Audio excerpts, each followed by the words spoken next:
Selamat pagi dan salam sejahtera untuk kita semua. Assalamualaikum warahmatullahi wabarakatuh. Pertama-tama marilah kita mengucapkan syukur kepada Tuhan Yang Maha Esa atas kasih dan anugerahnya kita diberikan kesehatan hingga sampai pada saat ini. Sebelum saya menyampaikan materi presentasi penelitian saya, izinkan saya untuk memperkenalkan diri saya. Nama Calvin Berkatiman Hulu, nomor induk mahasiswa 1701211141, program studi Teknik Informatika, dosen pembimbing Bapak Hengki Tamando Siotang Eskom Mkom. Saya juga berterima kasih kepada dosen pembimbing saya Bapak Hengki Tamando Siotang Eskom Mkom atas segala waktu, tenaga, dan pikirannya telah membimbing saya dari awal penyusunan skripsi ini hingga sampai pada saat ini. Adapun judul penelitian saya ini adalah Sistem Pakar Diagnosa Penyakit Tanaman Kapulaga atau Amomum Cardamomum L menggunakan metode naive Bayes berbasis web. Bab 1 yaitu pendahuluan, latar belakang masalah. Era teknologi saat ini memberi dampak yang cukup luas dalam berbagai aspek kehidupan manusia, termasuk dalam bidang pertanian. Contohnya pada teknologi sistem pakar untuk mendiagnosa penyakit tanaman kapulaga dengan menggunakan metode naive Bayes, di mana ada beragam jenis penyakit yang menyerang tanaman kapulaga tersebut. Oleh karena itu, para petani kapulaga yang masih belum mengenal manfaat dari teknologi tersebut, maka dapat membantu petani dalam mengetahui penyakit apa yang menyerang tanaman miliknya, serta solusi atau pencegahan yang bisa dilakukan oleh petani tersebut. Yang menjadi rumusan masalah dalam penelitian ini adalah bagaimana merancang dan membangun sistem pakar berbasis web untuk mendiagnosa penyakit tanaman kapulaga menggunakan metode naive Bayes, beserta penerapan metodenya dan proses mendapatkan output pada sistem tersebut. Yang menjadi batasan masalah pada penelitian ini adalah penelitian ini khusus dibuat untuk mendiagnosa penyakit dan hama pada tanaman kapulaga, di mana sistem yang dibangun ini nantinya menggunakan bahasa pemrograman PHP dan database MySQL. Tujuan dilakukan penelitian ini adalah untuk membantu masyarakat petani tanaman kapulaga dalam mendiagnosa penyakit dan hama yang menyerang tanaman kapulaganya, merancang dan membangun aplikasi sistem pakar berbasis web, serta penerapan metode dan untuk mendapatkan hasil atau output dari aplikasi sistem pakar yang dibangun. Manfaat penelitian itu mempermudah para petani dalam melakukan proses diagnosa, kemudian untuk menghasilkan hasil diagnosa penyakit dan hama tanaman kapulaga dengan penerapan metode naive Bayes dengan hasil yang akurat, relevan, dan sesuai dengan kemampuan pakar. Bab 2, landasan teori. Yang pertama, sistem pakar atau expert system. Sistem pakar adalah informasi yang berisi pengetahuan seorang pakar yang ditransfer ke dalam sebuah sistem yang disebut sistem pakar untuk memecahkan sebuah masalah. Yang kedua, metode naive Bayes. Metode naive Bayes adalah salah satu metode pembelajaran mesin yang memanfaatkan perhitungan probabilitas dan statistik. Yang ketiga adalah tanaman kapulaga. Tanaman kapulaga merupakan komoditas tanaman rempah-rempah yang dapat digunakan sebagai bahan baku farmasi, obat herbal, dan parfum. Yang keempat adalah Unifield Modeling Language atau UML. Yang pertama use case diagram, yang kedua activity diagram, dan yang ketiga adalah class diagram. Jadi penelitian adalah langkah-langkah yang dilakukan oleh peneliti dalam rangka untuk melakukan observasi hingga pendalaman penelitian pada data yang telah didapatkan tersebut. Selanjutnya adalah kerangka kerja penelitian, dimulai dari studi lapangan, kemudian melakukan penganalisa masalah, kemudian pengumpulan data, dilanjutkan dengan studi literatur, kemudian menganalisa data, setelah menganalisa data dilanjutkan dengan penerapan metode, lalu diteruskan dengan perancangan sistem, kemudian pengujian sistem hingga ke implementasi sistem. Analisa data. Analisa data adalah suatu proses atau upaya pengolahan data menjadi sebuah informasi yang baru agar karakteristik data tersebut menjadi lebih mudah dimengerti dan dapat berguna untuk solusi suatu permasalahan, khususnya berhubungan dengan penelitian. Yang pertama itu data latih. Data latih adalah data yang dibutuhkan dalam penelitian ini. Yaitu yang pertama adalah jenis penyakit, ada sebanyak 8 jenis penyakit, yang kemudian solusi dan pengobatan penyakit ada 8 juga, yang dilanjutkan dengan data gejala ada sebanyak 33 gejala, basis pengetahuan ada sebanyak 54 basis pengetahuan atau rules. Basis pengetahuan yang 54 ini dapat diketahui pada tabel di samping yang ditandai dari kode G01 hingga G33. Di dalam tabel G01 hingga G33 saling berhubungan dan tidak putus. Secara umum persamaan metode naive Bayes antara lain sebagai berikut, yaitu P A B sama dengan PB dikali A kali PA per PB, di mana P A dikali B adalah probabilitas A akibat B. P dikali B A adalah probabilitas B akibat A. P dikali A adalah probabilitas A tanpa memandang faktor apapun. P dikali B adalah probabilitas B tanpa memandang faktor lain. Yang kedua adalah perhitungan metode NF Bayes. Berikut adalah contoh studi kasus perhitungan metode NF Bayes, yaitu di gejala yang pertama G01, di gejala yang kedua G03, di gejala yang ketiga G05, gejala yang keempat G08, gejala kelima G10, gejala keenam G17, dan gejala ke-7 adalah G18. Berdasarkan pilihan gejala yang dipilih oleh user tersebut, maka dapat dirumuskan ada dua rumus umum dalam menentukan perhitungan metode NF Bayes. Yang pertama, menghitung probabilitas hipotesis dengan total evidence-nya hanya satu, atau total pilihan gejala yang dipilih user adalah satu. Dan yang kedua, menghitung probabilitas hipotesis dengan total evidence-nya lebih dari satu, atau total gejala yang dipilih oleh user lebih dari satu. Maka diketahui pada contoh studi kasus tersebut adalah jumlah gejala yang dipilih oleh user adalah sebanyak 7, maka rumus yang kita gunakan adalah rumus yang kedua.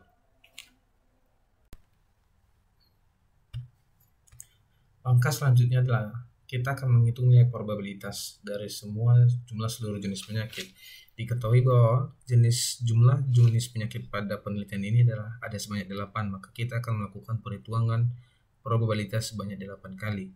Untuk yang pertama, kita akan menghitung penyakit yang pertama, penyakit kutu Down, di mana probabilitasnya adalah 0,95.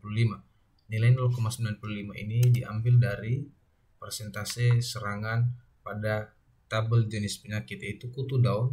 Persentase serangannya adalah 95%, maka nilai persen ini juga menjadi pecahan desimal sehingga mendapatkan hasil 0,95. Ini dia nilainya.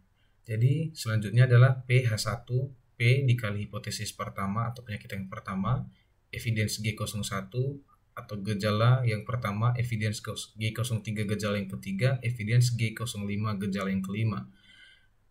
Sama dengan 0,95, 0,83, 0,75. Ini adalah sebelumnya nilai persentasenya adalah 95%, 83%, 75%, tetapi karena diubah menjadi pecahan desimal makanya hasilnya bisa seperti 0,95, 0,83 dan 0,75. 0,95 itu adalah nilai persentase serangan dari evidence gejala yang pertama. Kemudian EG03 gejala yang ketiga, evidence-nya nilainya adalah 0,83. Kemudian gejala yang kelima, evidence-nya nilai probabilitasnya adalah 75 atau persentase serangannya 75. PH1 itu adalah 0,95 atau penyakit hipotesis yang pertama. Jadi ini nilainya. Penyakit kutu Down yang pertama, nilai probabilitasnya adalah 0,95. Kemudian yang di bawahnya ini ini akan dikelompokkan ke dalam 8 kelompok, itu berdasarkan jumlah jenis penyakit yang ada sebanyak 8. Misalnya seperti di gejala pertama, gejala ketiga, gejala yang kelima, mereka satu kelompok. Kemudian gejala yang 8 dan ke-10 mereka satu kelompok, hingga ke kelompok yang 8 yaitu G18 yaitu 0,65 dikali 0,75 atau H8 penyakit yang ke-8. Kemudian didapatkan hasil 0,56181 kemudian dihitung akan mendapatkan hasil 0,56181 per 396,962. Maka untuk penyakit yang pertama didapatkan hasil 0,14153. Begitu juga dengan penyakit yang kedua, dihitung sama seperti penyakit yang pertama. Penyakit yang ketiga juga seperti itu hingga ke penyakit yang ke-8. Nilai yang didapatkan pada penyakit yang kedua adalah 0,10921. Nilai pada penyakit yang ketiga didapatkan hasil 0,65. Nilai yang keempat didapatkan hasil 0,4071. Nilai penyakit pada penyakit yang kelima didapatkan hasil 0,1424. Hasil pada Perhitungan pada penyakit yang keenam didapatkan hasil 0,05199. Untuk yang penyakit ketujuh didapatkan hasil 0,19272 dan nilai yang kedelapan didapatkan hasil 0,12281. Maka setelah melakukan perhitungan kedelapan jenis penyakit pada nilai probabilitasnya, maka diperoleh hasil V yang memiliki perkalian terbesar dapat dilihat pada tabel di bawah ini, di mana nilai pada penyakit pertama nilai V-nya adalah 0,11453%, penyakit yang kedua 0,10921%, penyakit yang ketiga 0,19864, penyakit yang keempat 0,04071%, penyakit yang kelima 0,14240%, penyakit yang keenam 0,05199%, penyakit yang ketujuh 0,19272%, penyakit yang terakhir ke-8 nilainya 0,12281%. Berdasarkan tabel di atas, maka diketahui bahwa nilai yang paling besar atau nilai V dengan nilai adalah 0,19864%. 0,19864%, yaitu pada penyakit yang ketiga, yaitu penyakit penggerek batang, buah, dan akar. Sehingga dapat diklasifikasikan bahwa kapulaga milik user terserang penyakit dan hama P3 sama dengan penggerek batang, buah, dan akar. Berdasarkan tabel di atas, hasil nilai V di atas, maka dapat disimpulkan bahwa nilai yang paling terbesar adalah kesimpulan jawabannya, yaitu terdapat pada penyakit yang ketiga, penggerek batang, buah, dan akar dengan nilai V 0,19864%. Bab 6, kesimpulan dan saran. Kesimpulan.